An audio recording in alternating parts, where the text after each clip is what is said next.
Get ready! It's time for Motherhood Talk Radio, live on Toginet.com. Motherhood Talk Radio, starring Sandra Beck, is the most powerful voice in women's issues today.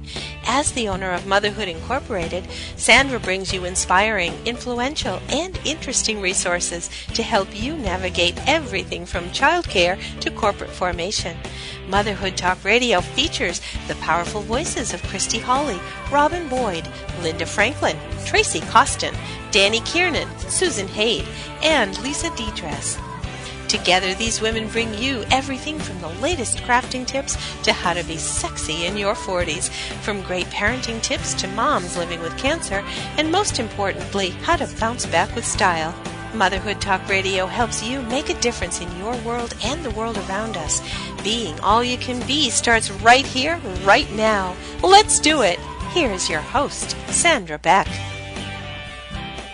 Hey girls, this is Sandra from Motherhood Talk Radio, and as promised, we're bringing another fantastic show to you this week. We're going to visit with Michele Gay. Now, Michele Gay is the co-founder of the organization Safe and Sound, which is a nonprofit foundation of Sandy Hook moms, dads, and community members who lost children, friends, and loved ones. And it also includes the rest of us whose hearts went out to Michele Gay, who did lose her daughter Joey in the Sandy Hook tragedy, and for every parent out there that felt along with her in the other Sandy Hook community, especially people like me that come from a small town who raise their children in a small town, and there's this presumption of safety. And what we found as a result of Sandy Hook was that our schools do not have a lot of the procedures in place, and they have sometimes some thinking procedures in place that may or may not help us in an emergency. And so I'm really proud to bring Michele to the airwaves today, because she has turned what had to be an unimaginable loss and tragedy. I know we all watched it nationwide. I'm in California, so we were all glued to the set, and everybody was praying in our church and our community for these families.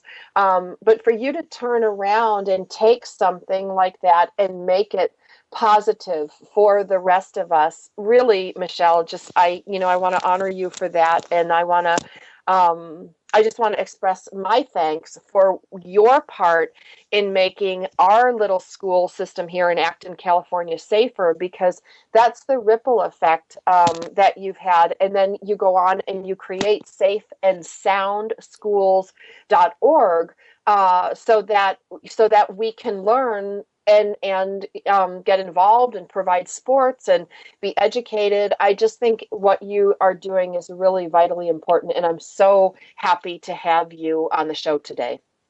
Thank you so much. That's such a great honor, from one mom to another. And it's just, to be honest with you, it's my daughter and me. She's never left me. So she really motivates me to get up, and not every day is as easy as some of the other days, or as easy as I would like it to be, but she gives me great purpose. And it really warms my heart to know that there are so many people out there who are working, who are, taking our lessons learned and applying them to their own communities to ensure that their own children and their own staff members are as safe as they can possibly be in school.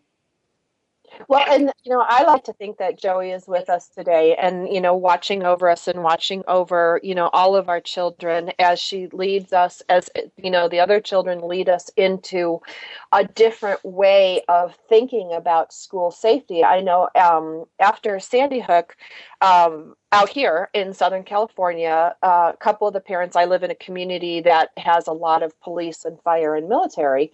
And, there were, volunteer policemen that offered to provide security and for copycat crimes and things like that. And Absolutely. we all rallied together to provide the safe environment in the event that it would happen in our community. But realistically, we didn't know what to do, and people were talking about checklists and checkouts and do this and do that, and I thought about it like is that really what we need in an emergency, or is that just helping us feel safe that we did something? And, when I got onto Safe and Sound, your website, the first thing you talk about under your model is a way to rethink school safety. And I thought, wow, like, not only do you get it, like I know you get it because of what you've been through and what your family and your community's been through, but you turned around and you're starting to change. You're like a thought leader in school safety, that school safety is a process, not a product. And that's a very, very different way of thinking. And I'd like to open the show talking about that so that other educators, other parents listening today can benefit from a different way of thinking. Yeah, and I think, the fact that I lived in schools, even before I was a mom, I was a teacher. I was an elementary school teacher, and before that, I was a preschool teacher's aide. So I think you learn what's needed. You learn the thought patterns that are so common in our school communities across the country. So I think that has been certainly something that I've been able to bring to the table, and that has helped in great part in the creating of these materials, is just understanding what is needed, and the types of people that serve in our schools every day, and the types of kids that are coming to our schools every day. We're all different. We're all unique for sure. But we don't operate the same as our law enforcement folks, as our emergency responders, as some of these people who warehouse all of this phenomenal information about emergency preparedness and readiness. But I'm pleased to hear about your own community and the rallying around, because you talked about this feeling of we don't know what to do. And of course, that's part of Safe and Sound, is to give people a place to go and a place to start. But it seems that what happened in your community is that's ideally where we would like to see everyone start. It's the rallying around. It's the coming together and using all of our strengths and our abilities and our hands to ensure the safety of our students, our staff members, and our communities overall. That in itself is an enormous first step for people. And we would like to see, we saw that in communities across the country. We'd like to see that sustained, because we really feel that ultimately, in a situation like we experienced in Sandy Hook, although it is statistically a rarity, and it is very unlikely that something like that happens in your community, it's everybody's worst nightmare. And when you've got all hands on deck, when you've got adults that are aware, community members that are aware, public servants, our protectors, if everyone, including students, has a greater level of awareness and readiness, we're that much safer. So I think that's you kind of got to the heart of the matter, and the inspiration that our children have given us to start Safe and Sound there.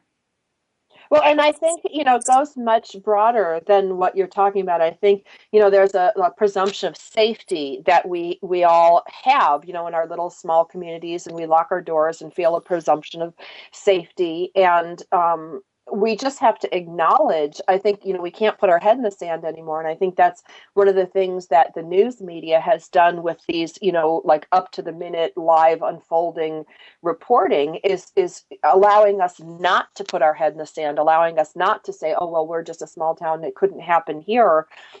Sandy Hook showed us, yes, it can happen here, but the long reaching lessons that are learned from this horrific experience and other experiences that have happened around the country and really the world, is that it's preparedness for emergency situations. An emergency situation, yes, can be an armed shooter. It can be a wildfire like here in California. It can be, and yes, some emergency situations have more preparedness time than others. You have more time to act. But the formula is the same, whether it's a tornado in Joplin, Missouri, whether it's a shooting, in Colorado or Connecticut, or, it's an earthquake in California.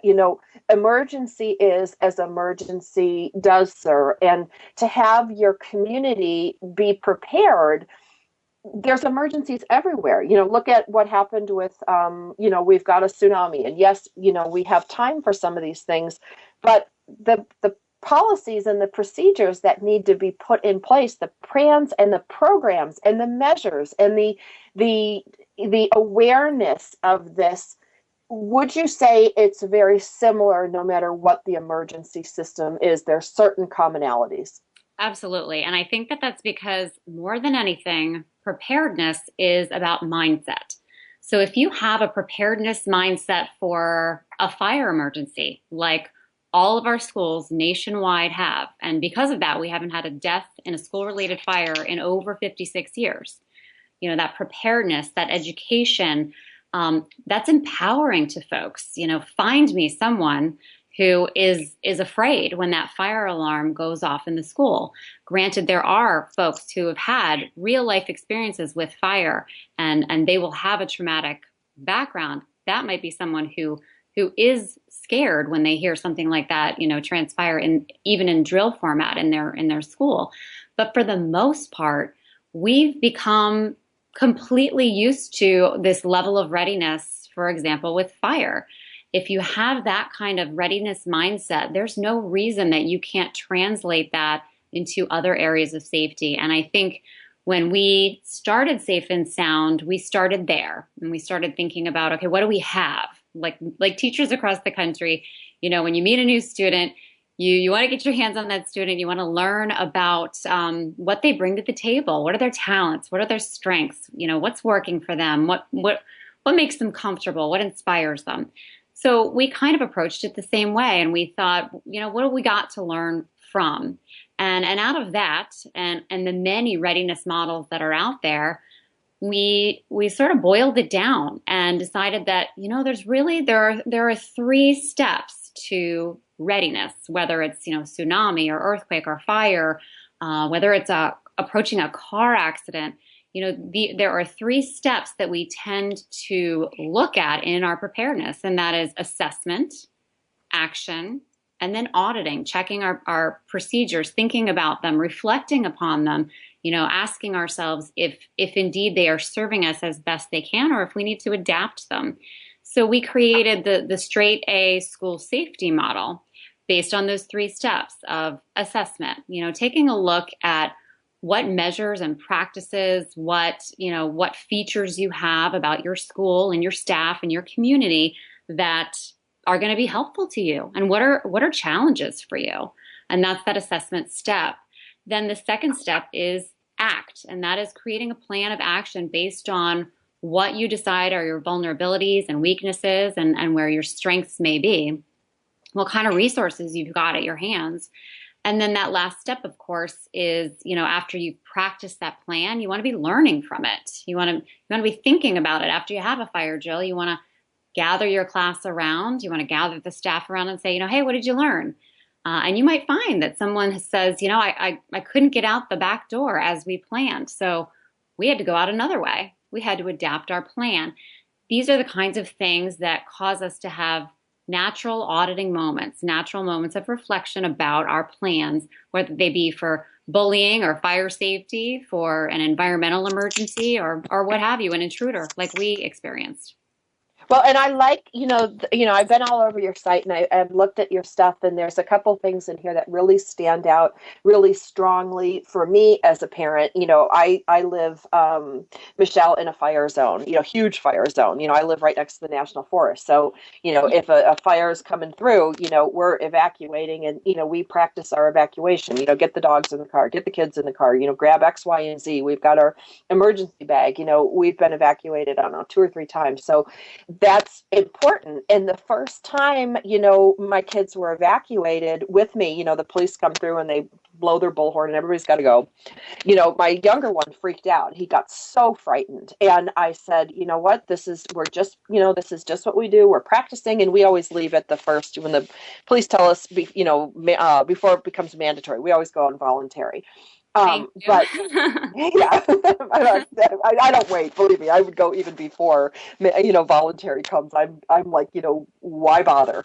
Yeah. But there's a thing in there that you put that's prepared, not scared. Now, when the big station fire happened, was it last year or the year before, which was an 18-mile fire line, and I looked out my house and we were surrounded by fire on three sides, and I'm like, okay, time to go, kids. And we got our stuff. We mobilized, we went. And there's a thing on there that you talk about prepared, not scared. Now, granted, it's a scary thing, but when you know what to do, like I have this little checklist in my office here. My office is in my home, and that's my evacuation checklist. And I'm like, we can be out of this house in like 10 minutes with three dogs, three kids, an old man, and my computer stuff, because we're prepared. And when you're prepared, you don't do that like, oh my God, what do I do? What do I do? Run around like a chicken with your head cut off. You can always be scared after, but you have to act. In an emergency, you have to act. You have to execute.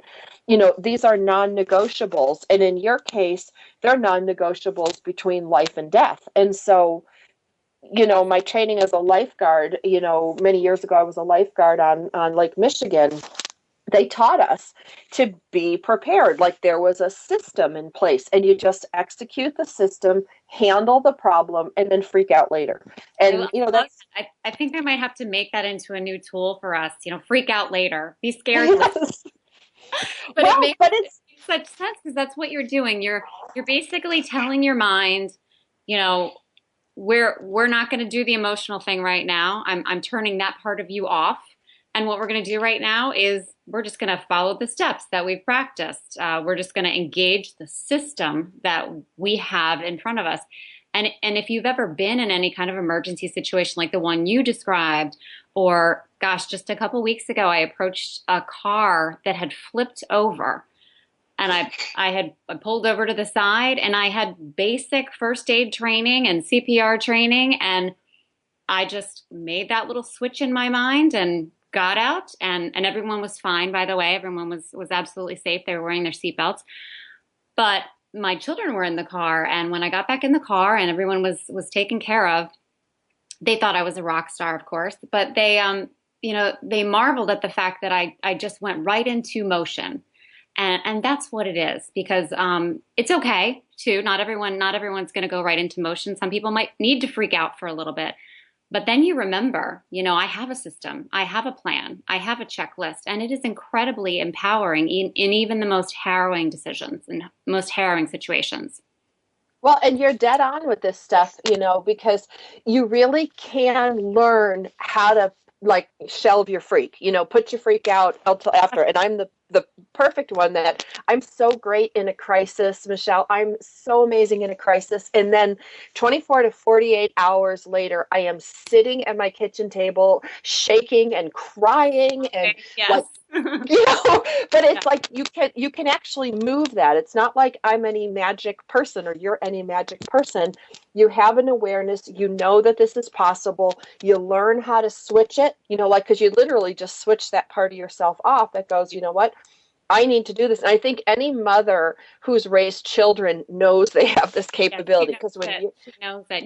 I think people don't realize too. You don't necessarily teach yourself that. I mean, it certainly helps to practice it, but it is it's a human response in an emergency. You really are able to do that in many cases just on instinct.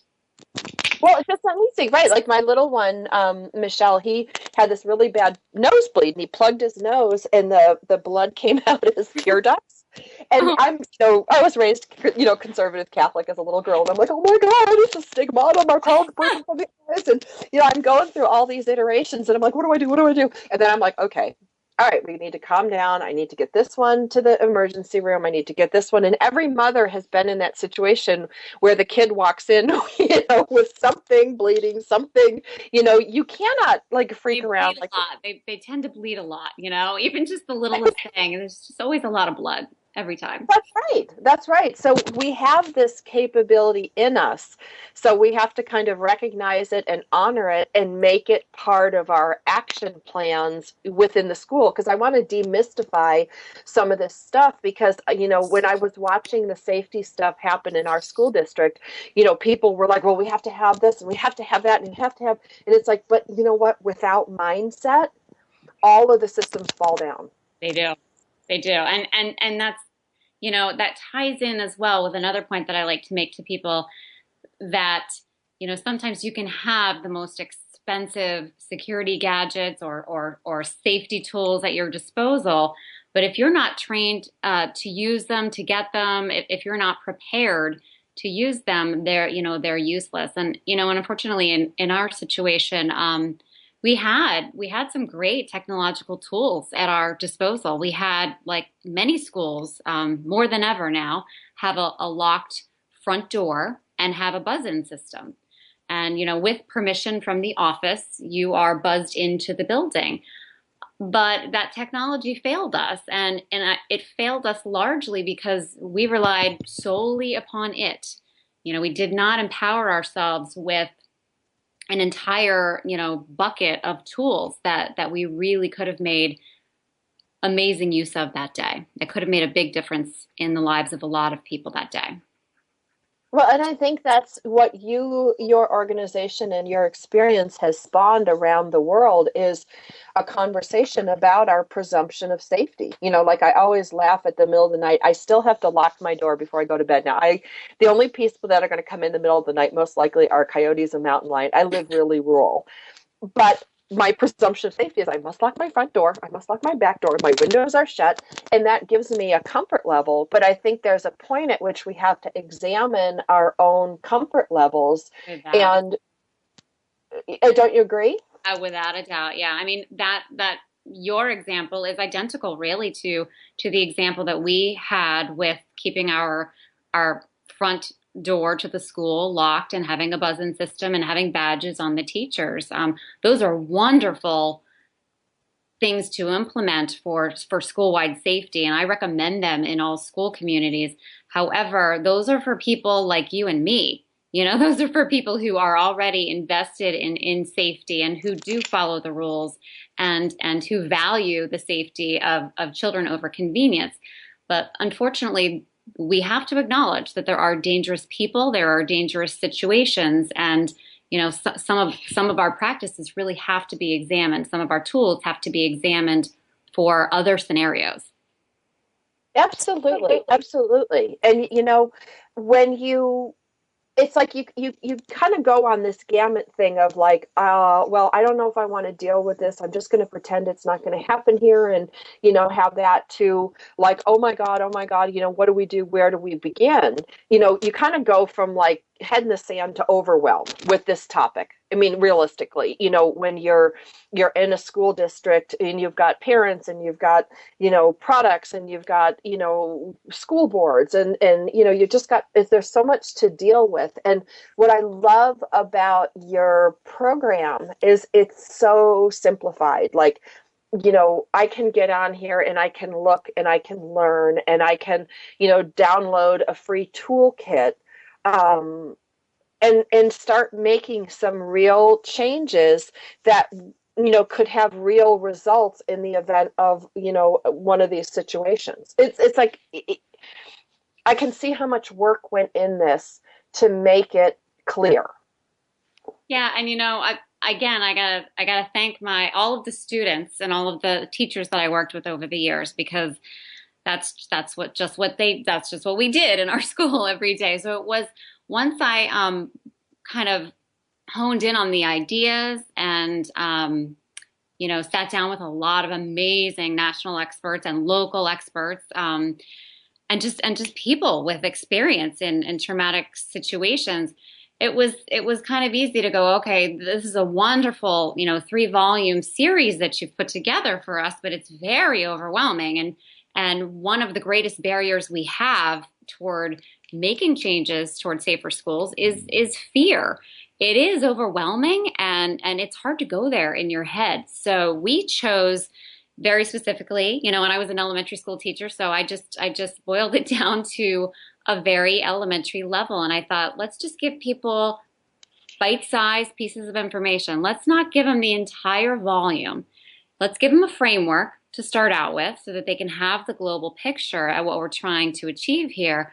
But let's allow them to kind of pick and choose where they are. And one of our tools is the spectrum of security and safety awareness. And one of the most important things as a teacher and as a mother too is just being able to take the temperature, know where you are mentally, with regard to your mindset and your fears and your worries, and also the people around you, the people you work with, and the people that you serve, the students that come into your classroom every day, the kids in your carpool every day. Where are they in terms of their idea about safety? Are they feeling like, oh, we're easy breezy, we live in a lovely little suburb and we don't ever have to worry about bad things, bad people, or emergencies? Or are they freaking out because there was just a terrible tragedy announced on the news, and now they're in shutdown mode? We can't go outside. It's not safe to be a part of the world anymore. Those are really important things to be aware of in order to keep track of, where you want to go and where you want to be and how you want to get there. So I encourage everybody to think about that. Think about, where you are at any given point in terms of your safety awareness. Where are you mentally, and to think about how that helps or hinders you, in your efforts to do better in your community.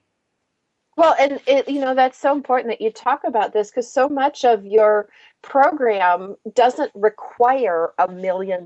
Like, the biggest thing that schools face these days is money. You know what I mean? And it's like, the idea that you make your school a prison fortress. And, I hear all the debates in our, in our local schools about, what do we do? How do we do it? How do we afford it? So many of these things just require me to talk to you, or the teachers to talk to each other, or the teachers to talk to the kids, to engage the students. Like, you put some great ideas, like engage them in a poster contest, reach out with area emergency management systems to come and invite the first responders to not only the planning table and the drills, but I would say invite them into the classroom. There's no reason. I see our fire guys going to Sam's Club and Costco to load up on supplies. They all come as a crew so they can leave, together. So come on over to the school and present to the kids, because all that kind of stuff, it makes a huge difference. And we haven't spent a dime at that point. Exactly. They're already on the clock, They might as well spend a little time and have a little fun with us while they're on our campus. Let us pick their brains. Let us walk them through the school and say, what do you think about this? Or, do you see any things that we should work on or fix? It doesn't always have to be a big official assessment or evaluation that is done. Part of the natural audit is just creating that awareness, that always thinking, always checking, always looking to do better kind of mentality. And we've got in our communities phenomenal resources just in our fire folks, our EMTs, our medical personnel. We've got doctors and nurses that are parents, as well as school nurses. So you've always got a lot of resources available to you. I think that people often forget. They feel like, oh no, we're going to have to hire this firm to come out and do a professional assessment. That's wonderful, because you want to get as many eyes on the school and the plans and the procedures as possible. But you do have a lot, at your own fingertips that I think a lot of people forget about. Well, or don't even think about. Like, that's the more important thing. I think you're right. Everybody goes to, okay, who can we hire to do this? Who can we pay to do that? And, when we really should think about, like, what do we have already in our own community that we can utilize? I mean, we pay our taxes for fire and police, so why can't they be a part of this? And, especially in a community where I live, where most of the parents are fire, police, or military. Yeah. It's like, how cool is that someone so-and-so's dad came in and did this, and yes, it does require, coordination. It does require some phone calls, but at the end of the day, is it really costing you any money for the results you're going to get? And the results you're going to get are going to be astronomical with respect to the school safety strategies. They are, and beyond that, I think people forget that it's a natural relationship in the community. And when you build those relationships and you start those conversations, they tend to continue when you run into each other at the supermarket or on the ball field.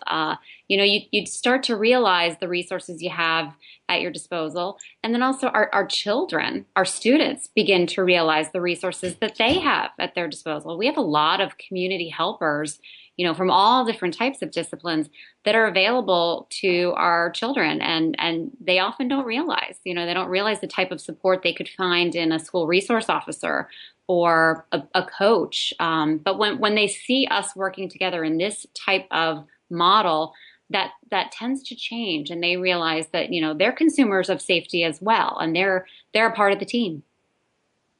Absolutely. And then when our kids grow up, like the future firefighters and police and military, that we're exposed to as children, just like nurses and, career day. You think about career day. I don't even know if they do career days anymore. I haven't seen many of them. They still do. And I always plug it. It's another opportunity to make use of the expertise in your community. Absolutely. Relationship building, sharing of resources. It's, in our younger ages, our elementary schools and our preschools, it's often like a safety fair model that we encourage, where you have all of those community helpers come in, and the kids get to climb in the cruiser and touch the truck and dress the firefighter, and that's getting them acclimated and getting them prepared. Like you said, your younger child was freaking out when the emergency came to be, when you guys actually had to do a real evacuation. These are the types of activities that can prepare our kids for and familiarize them with the kinds of things and people that they'll see in an emergency. But those kind of safety fairs, they tend to get, they graduate as the kids move up in age in our schools. So you can use a type of career fair model, a different type of model that's a little bit more mature and reap the same benefits. Absolutely. Absolutely. And again, we're talking about something that doesn't cost anything. What's the outlay for this? Nothing. Yep. And the worst thing that would happen with your emergency response is that they get called on a fire and you say, oops, sorry, guys, they had to go, take care of things. We'll do it next week. I mean, it's not like, that's any, big trauma. You know what I mean? It's like, what's the downside? In fact, because that's happened. I've seen that happen many times in my teaching, where we had an event plan like that, and an actual emergency began to unfold, and law enforcement had to leave the presentation. The kids had even more awe and respect for them, I think, because they were, it was okay. This is the real deal. These people really do live and breathe this. They do this for a living, and there's an emergency, and they're being called for it. So that's just life. Right? It's that level of preparedness. It is. And, I was looking at some of the websites, or some of the statements on your website, and it's interesting to me because I look at the national average arrival response time to an emergency is 5 to 6 minutes. And I started chuckling because I'm like, in what neighborhood? I live in Los Angeles, and I'm like, holy bananas. Like, we've had a couple of emergencies. I had a life flight land in the horse lot next to me. And I'm like, this family, got in their car, drove up to, it was a quad accident, but I'm like, these things, I mean, it was 45 minutes. I had a neighbor with a baby who was convulsing because of a high fever. And, our only option in Los Angeles out here is a life flight. And, the life flight came, but, the response time, that can be 35, 40 minutes in a rural community. And our country is built on a lot more rural communities than city areas with public services, 5 to 6 minutes away. Absolutely. And I think, so the average helps us to give folks, just to help them realize that it's not a matter of calling 911 and then you're done and help miraculously appears 1 second later. But for some people like you, actually for a lot of people like you in rural areas, that help is going to be a long time coming. So there needs to be a lot done to prepare, for those window minutes. There's a lot that can be done to provide first aid for a child in need like the one you're describing, or to secure the location if there happens to be an intruder in the school. So it keeps our theme here keeps coming back to readiness and preparedness and education. But a lot of people really truly believe, and I think our community was one of them, and there's no fault in this. It's just that I think a lot of us believe, okay, in the emergency, I'm gonna call 911. That's what I'm trained to do. And that's not enough. That's not training. We've trained folks to do one thing, but we haven't trained them for all of the other minutes until the professionals arrive. Well, and I would like to, since I'm in the media, I always love to publicly challenge statistics because, realistically, when I look at population density and I look at that 5 to 6 minutes, you know, I just would love to see if that really is accurate. I mean, I know it's a 2008 statistic. I'm not, knocking you at all for putting the statistic on your site. It's the Department of Justice's statistic, but I would love to sit in the Department of Justice office and call 911 and set my watch. Well, Because what else? What's interesting too is you can actually have this conversation with your local responders, and they're generally pretty honest with you about what the average response time is for them. I've had that discussion with our local responders, and for us, we're in a little bit more dense of an area, so it happens to be a very favorable response time. But it is really important to know that information because that affects the level of training and education and preparedness you need to have right there on the ground. And another example of it is a lot of people get very upset when they hear about certain schools throughout the country who have chosen to explore the option of arming principals or staff or even hiring personnel that is trained with firearms for an active intruder kind of event like ours. And I think a lot of those folks are failing to realize that we do have so many communities out there that will be waiting for a very long period of time before help arrives on the scene. So I'm not advocating one way or the other, but I think it just points to a general ignorance, really, about the facts as they really are, and about how the facts can be very different in your community from the way they are in my community. Well, and I'm so glad that you brought this up because, we live in a very rural mountain community. And so our statistics are going to be very different than somebody who lives like where I grew up in my little town outside of Clarence, New York. But then I also look at, Los Angeles congestion, New York City congestion. Yeah. It's like realistically, when the Department of Justice puts out a statistic like this, how on earth is it supposed to apply to rural New Mexico, downtown Chicago, Sandy Hook, Acton, California? We're all different. And what you're talking about, I think most importantly, with your Safe and Sound program is elevating that awareness, having that conversation, asking your responders what realistically is a first responder amount of time. Because I can tell you one time I asked my neighbor up the street 2 doors away is like a fireman, and across the street are a couple sheriffs. And I said, when you get a call from our neighborhood, for an emergency response call, I said, how long, does it take? And they laughed and they said, oh, the joke is we just wait for the shooting to stop before we come out.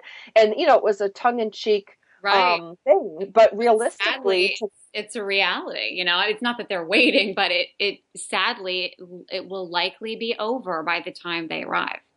That's right. That's right. Mm-hmm. Now, what was the response time, with respect to the Sandy Hook shooting? And again, this is not a judgment. This is a discussion of what is actually reality. We're not saying that the first responders are not responding, but realistically, we've got slippery roads, we've got traffic, we've got, trees down, we've got, news crews in the way. I mean, there's a million things that happen when people are trying to get through to help. Do you know what the typical response time was, or what was reported as the response time? I don't retain numbers all that beautifully. A little bit of trauma brain left over, I think. But just a ballpark, it took a few minutes before staff members were able to even, snap themselves into action mode to call for help.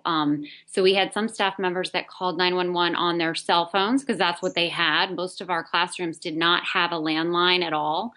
And then we had a couple staff members that were able to get a call to 911 out on a landline. And the reason I bring that up is it's generally faster to call 911 from a landline because it will go directly to local dispatch. If you call 911 from a cell phone, your call will be taken care of. But if you've ever, made a phone call to the police, passing an accident or something on the road, you may have had this experience where you were routed through several different departments before your call actually went to the correct local agency. So it took a little bit longer for those calls to go through than we would have liked.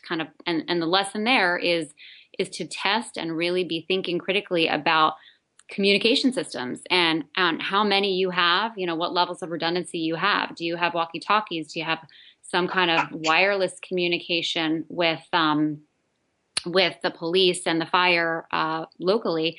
Do you have several levels of communication available to you? So it was probably a minute and a half before any call was actually anyone was actually dispatched to the scene, and then it took about 3.5 minutes for them to get there.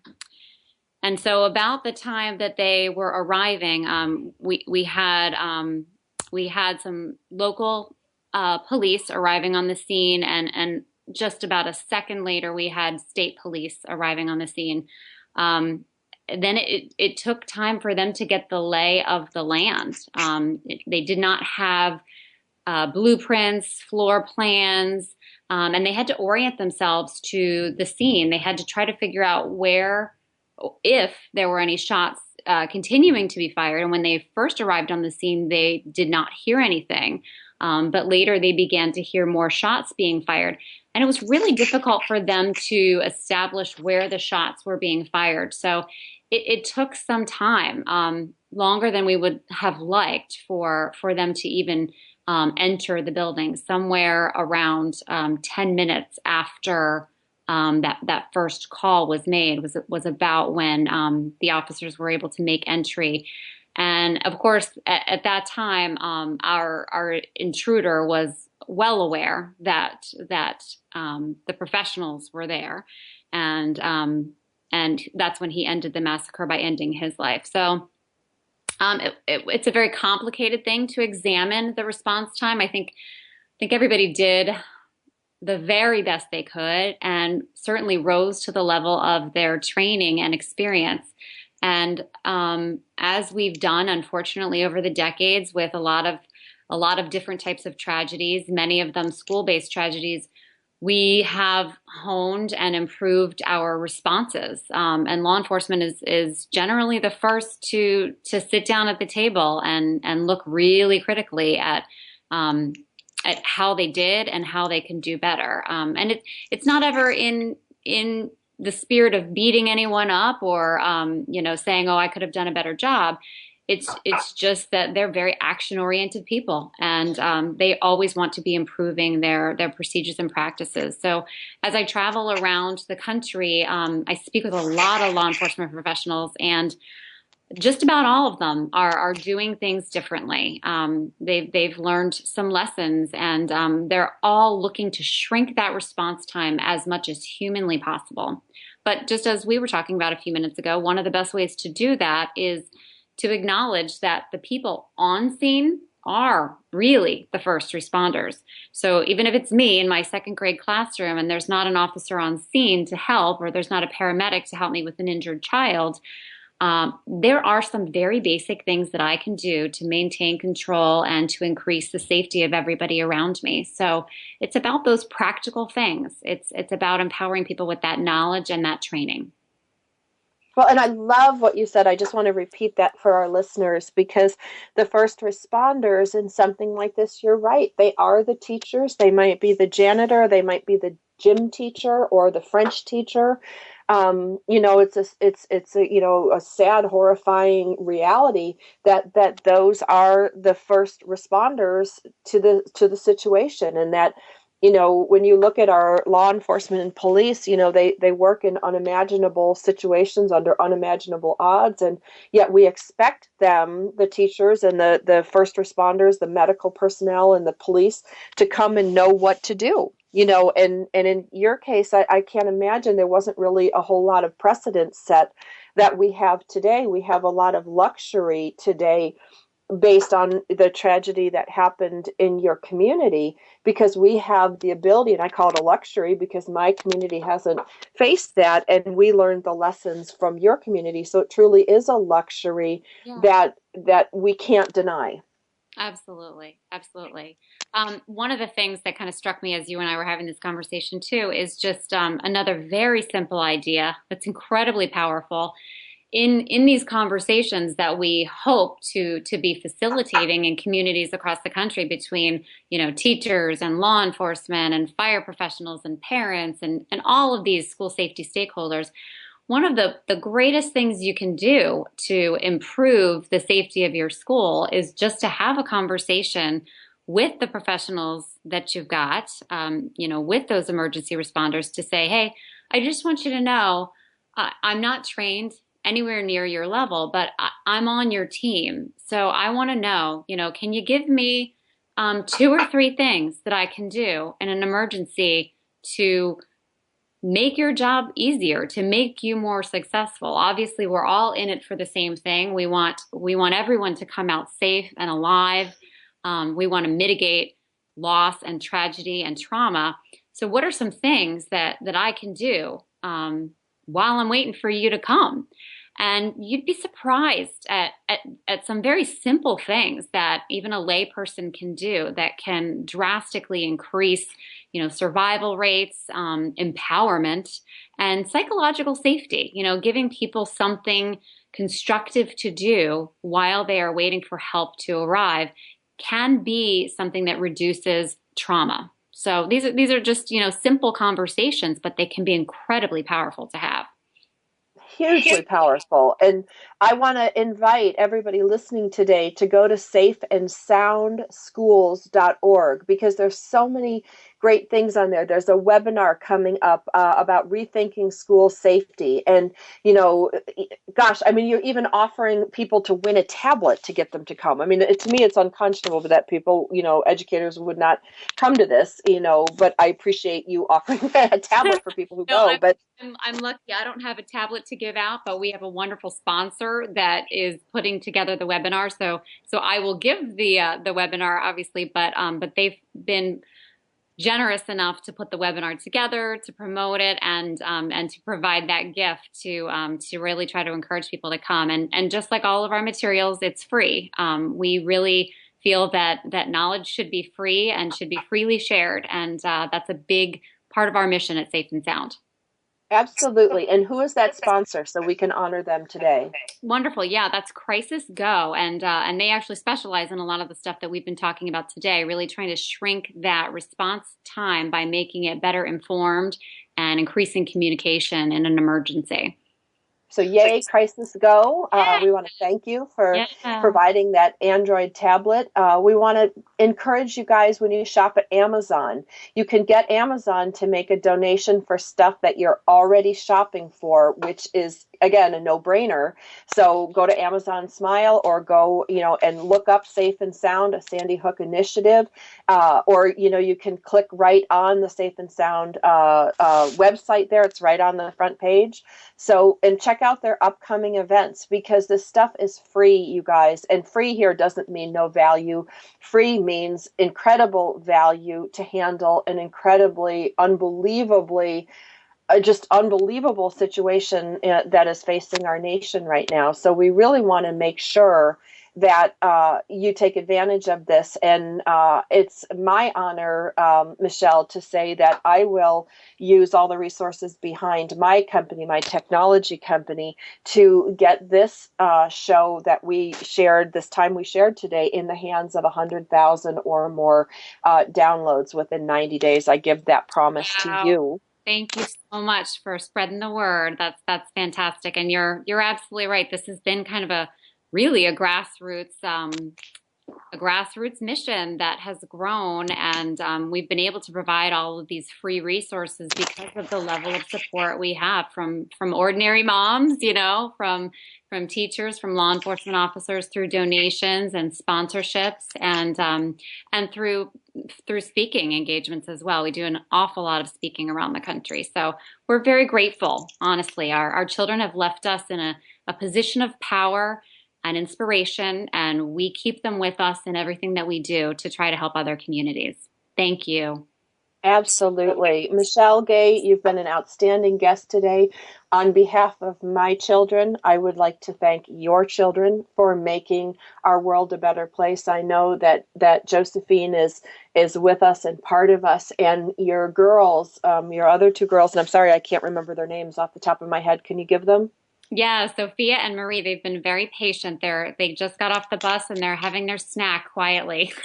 Very patient. Well, very patient while mommy works on this cause, very patient with their own grief and adjustment, with the loss of a child. I have my very dear friend lost her son to pediatric brain cancer a couple years ago, and I've watched what the siblings have had to do to adjust. So I want to honor Sophie and your daughters for their part in this and for allowing you as their mom to do this, because I know that means sacrificing of waiting missing you when you're working. There's so much that goes into what you're doing for other people's children. So I want to thank your children for helping my children. Oh, I will share that with them. That will mean a tremendous amount to them. Thank you. Okay, well, our guest today has been Michele Gay. Her program, safeandsoundschools.org. Check it out. Tell your children's teacher, tell the principal, tell anyone you can that there are free resources on this site that can help you instigate free changes and ability for your school to become safer, or your institution. A lot of this stuff, you guys, works for soccer camps and baseball fields. I mean, there's so many good things in here. I want you to check it out. I want you to spread the word. I want you to tell your friends, tell your neighbors, tell your teachers, tell everybody you can think of. If everybody listening today would tell 3 people about this program, we could reach 300,000 people in 90 days. So I put that challenge out to you. I thank you, Michele Gay. I'm sending a blessing right now to Josephine and the other victims of Sandy Hook, as well as the other victims in school shootings around the world today. This is Sandra Beck from Motherhood Talk Radio. The website, safeandsoundschools.org. Check it out. Thanks for being with us today on Motherhood Talk Radio, starring Sandra Beck. Motherhood Talk Radio brings you interesting, influential, and inspiring guests to help you be all you can be. Everything from great parenting tips to moms living with cancer, starting a family, or starting a business. Making the most of how you bounce back with style. Join us next week for another great guest you won't want to miss here on Motherhood Talk Radio, live every Tuesday afternoon on Toginet.com.